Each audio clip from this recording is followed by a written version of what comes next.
Bismillahirrahmanirrahim. Question number 3.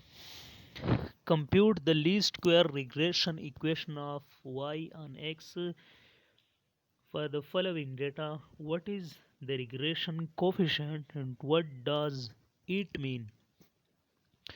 हमारे पास question में ये कहते हैं कि आप least square regression equation of y on x को फाइंड करें, यानी फॉलोइंग डेटा के लिए जो टेबल हमारे पास गिवन है इस डेटा के लिए आप ये फाइंड करें। और दूसरी ये कि आप रिग्रेशन कोएफिशिएंट यानी ए बी की जो वैल्यूज़ हैं वो भी फाइंड करें। और इससे आपका क्या मतलब, व्हाट डज इट मीन, और इसका जो कंक्लूजन है वो क्या होगा, आप ये भी फाइंड करें। तो टेबल्स हैं हमारे पास, टेबल हमारे पास एक्स की वैल्यू है 3, 4, 3, 5, 6, 9, 10, 12, 15, 20, 22, 28, 32, 34 और वाई की जो वैल्यूज़ हैं 4, 10, 12, 15, 18, 20, 22, 27, 30, 32, 34, 36, 38। तो सबसे पहले सोल्यूशन में हमारे पास गिवन क्या है, गिवन हमारे पास वी हैव अ टेबल। हमारे पास जो टेबल है वो गिवन है, जो एक्स की वैल्यू है इसमें वाई की वैल्यू है, तो हमने बाकी वैल्यू जो है वो भी फाइंड करने हैं। तो रिक्वायर्ड में हमारे पास भी हम ये कंप्यूट करेंगे कि least square regression equation of Y and X को फाइंड करेंगे इसी डेटा के लिए, यानी इस टेबल में जो गिवन डेटा इसी के लिए फाइंड करेंगे। और हम ये भी फाइंड करेंगे कि रिग्रेशन कोफिशिएंट जो हम उसको भी फाइंड करेंगे, और इसका हम एट लास्ट हम यानी कंक्लूजन भी निकालेंगे इसका मतलब क्या है, व्हाट डज इट मीन, इसका मतलब क्या है। तो प्रोसीजर ये तो हमारे पास रिक्वायर्ड थे, यानी रिक्वायर्ड में हमारे पास तीन चीज़ें हैं। Least square regression equation of Y and X, हम इसको फाइंड करेंगे यानी जो डेटा हमारे पास गिवन है। और दूसरी ये कि हम रिग्रेशन कोफिशिएंट जो है उसको भी फाइंड करेंगे, और ये भी बताएंगे व्हाट डज इट मीन, यानी इसका हर में मतलब क्या होता है, मतलब क्या बनता है व्हाट डज इट मीन, यानी कौन सी वैल्यू बढ़ेगी तो कौन सी इंक्रीज करेगी डिक्रीज करेगी, यार इसका हम यो जो मतलब बनता है इसका ये भी हम बताएंगे। व्हाट डज इट मीन का मतलब ये है। तो प्रोसीजर हमारे पास, प्रोसीजर में Now we know that the estimated regression line of y on x, और जिसको हम y कैप से जाहिर करते हैं is equal to a plus B X, यानी ये कि ये क्या है, estimated regression line of y on x है, इसको हम y कैप से जाहिर करते हैं, y कैप से जाहिर कर सकते हैं। And the two normal equation are, और हमारे पास दो नॉर्मल इक्वेशन जो है वो summation of y is equal to N A plus B into summation of x, और दूसरी summation of X Y is equal to summation A into summation of X plus B into summation of X square. ये हमारे पास normal equation कहलाते हैं।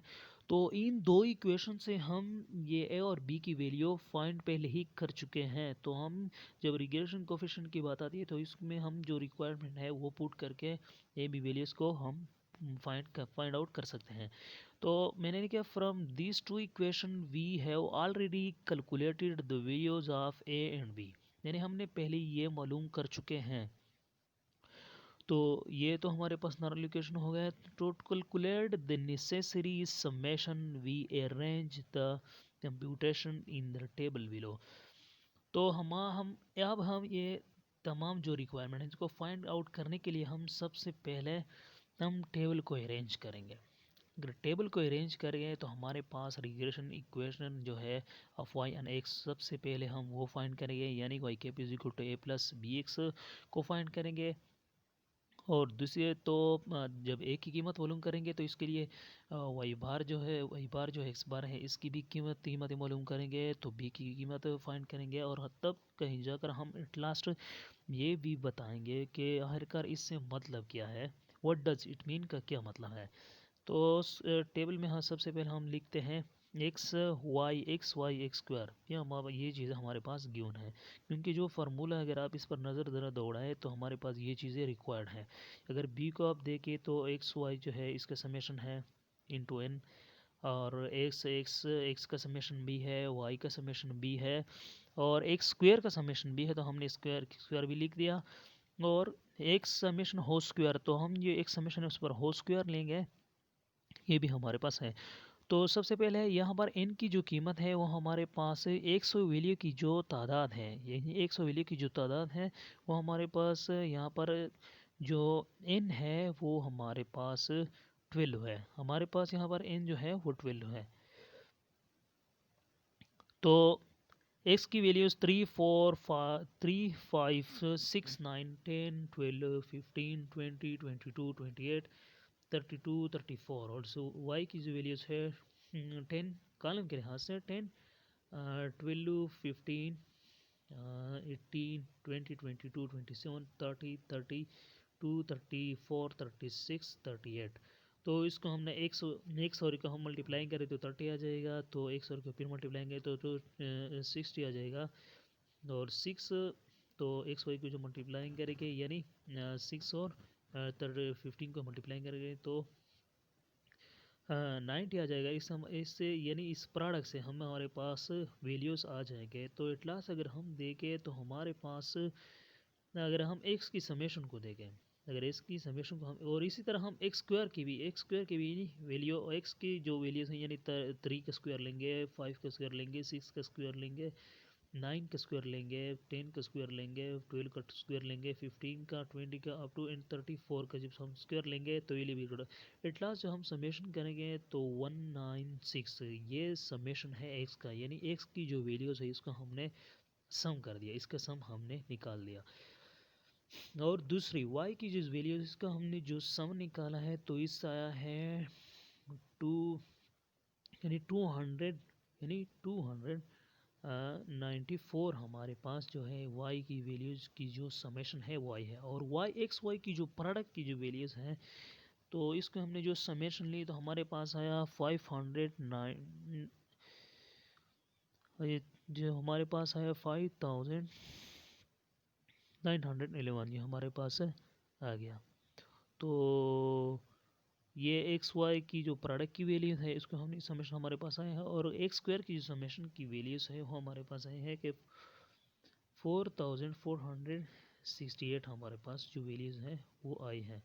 तो ये जो summation की वैल्यू हमारे पास गिवन हुई इस टेबल की मदद से।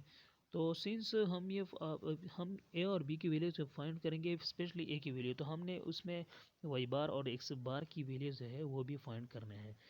तो हम एक्स बार की वैल्यू फाइंड करने हैं तो टोटल समेशन ऑफ एक्स लेते हैं।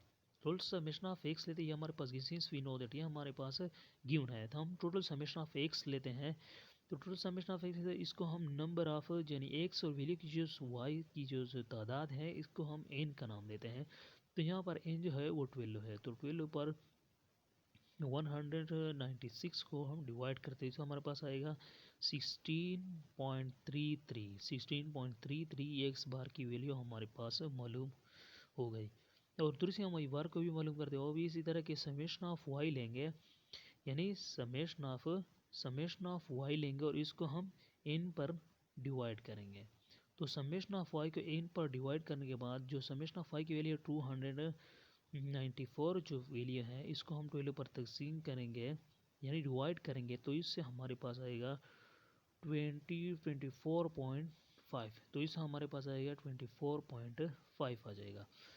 तो अब हम ए और बी की वैल्यू की जन्म पढ़ते हैं। तो now B is equal to N into summation of X Y minus summation of X into summation of Y divided by N into summation of X square minus summation of X whole square. इसके ऊपर हमने whole square लें तो इसमें हम values put करेंगे तो B is equal to 12 into जो समेशन ऑफ एक्स स्क्वायर की वैल्यू हमने लगा दी माइनस जो समेशन ऑफ एक्स की वैल्यू थी वो हमने लगा दी, समेशन ऑफ वाई की जो वैल्यू है वो हमने लगाई और डिवाइड किया समेशन ऑफ जो एन की जो वैल्यू है 12 इसको हमने समेशन ऑफ एक्स स्क्वायर की वैल्यू हमने लगाई वो इसको हमने सब्ट्रैक्ट किया समेशन ऑफ एक्स की और समेशन ऑफ एक्स इसकी जो वैल्यू है वो 196 है तो इसको इसके ऊपर हमने स्क्वायर लिया। तो इससे आ जाएगा हमारे पास इसकी वैल्यू को पहले मल्टीप्लायर पे सब्ट्रैक्ट करेंगे तो हमारे पास एट लास्ट जो बी की वैल्यू बनती है वो हमारे पास आ जाएगी 0.876 यानी बी की वैल्यू हो गई 0.876। तो इसको हमने राउंड ऑफ कर दिया। तो राउंड ऑफ करने के बाद हमारे पास जो बी की वैल्यू थी यानी बी की वैल्यू थी 0.87552 1263158, तो इसको हमने राउंड ऑफ कर दिया, क्योंकि हम राउंड ऑफ करने के बाद 0.876 हमारे पास आ जाएगा।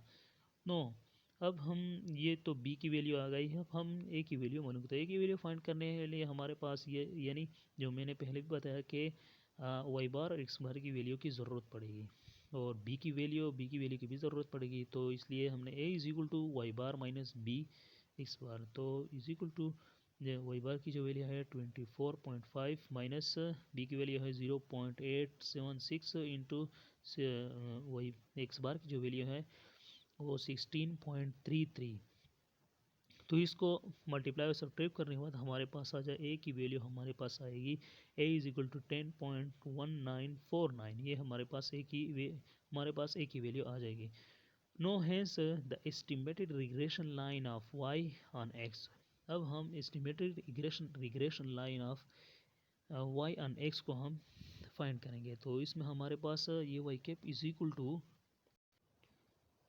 Y cap is equal to A plus B X. तो ए की वैल्यू भी हमने फाइंड कर दी, बी की वैल्यू भी हमने फाइंड कर दी, तो इसमें हम लगाएंगे तो Y cap is equal to A plus B X is equal to 10.1949, यानी ए की वैल्यू हमने पुट कर दी, प्लस 0.876 यानी बी की वैल्यू हमने लगा दी, इंटू एक्स। तो Y cap is equal to 10.1949 plus 0.876 into X, ये हमारे पास वाई कैप की वैल्यू गई। अब हमने ये शो करना है कि व्हाट डज इट मीन का क्या मतलब है, अब हम बताते हैं। The estimated regression coefficient b is equal to 0.876 which indicate that the value of y is increased by 0.0 यानी value of y increased by 0.876 units for unit increase in x। अगर यूनिट इंक्रीज यानी अगर x में 1 unit increase हो जाए तो y की जो वैल्यू है वो 0.876 यूनिट इंक्रीज होगी। अगर x में एक पॉइंट का इंक्रीज यानी 1 यूनिट, अगर x में एक पॉइंट यूनिट इंक्रीज यानी 1 पॉइंट का अगर इंक्रीज हो जाए, इसमें बढ़ावा आ जाए, तो हमारे पास y की वैल्यू 0.876 यूनिट जो है वो इंक्रीज हो जाएगी। इसका मतलब यह है जो हमने कहा कि व्हाट डज इट मीन, यानी the estimated regression coefficient b is equal to 0.876 which indicates that the value of y, यहाँ पर y है लेकिन मैंने लिखा नहीं, increase by 0.876 units for unit increase in y। तो ये 1 में यानी 1 में एक यूनिट की इंक्रीज से हमारे पास y में जो इंक्रीज आएगी वो 0.876 आ जाएगी। ये व्हाट डज इट मीन का जो मतलब था वो हमने समझा दिया। तो हमारे पास इस क्वेश्चन में 3 पार्ट थे। सबसे पहले हमें ये कहा गया था कि जो टेबल गिवन है हमारे पास, आप ये पहले ये फाइंड करेंगे कि at least square regression equation of Y and X, तो हमने वाई कैप को फाइंड करना है। और दूसरा हमारे पास जो रिक्वायरमेंट थी वो रिग्रेशन कोफिशिएंट यानी ए और बी की वैल्यूज़ की मालूम करना था। और तीसरा जो हमारे पास पार्ट था जो गिवन था कि आप ये फाइंड करेंगे व्हाट डज इट मीन, तो हमने ये भी फाइंड किया कि व्हाट डज इट मीन का बेसिकली मतलब क्या है, तो हमने ये भी फाइंड कर लिया। तो हमारे पास ये क्वेश्चन यहाँ पर कंप्लीट हुआ चाहता है। Okay, good.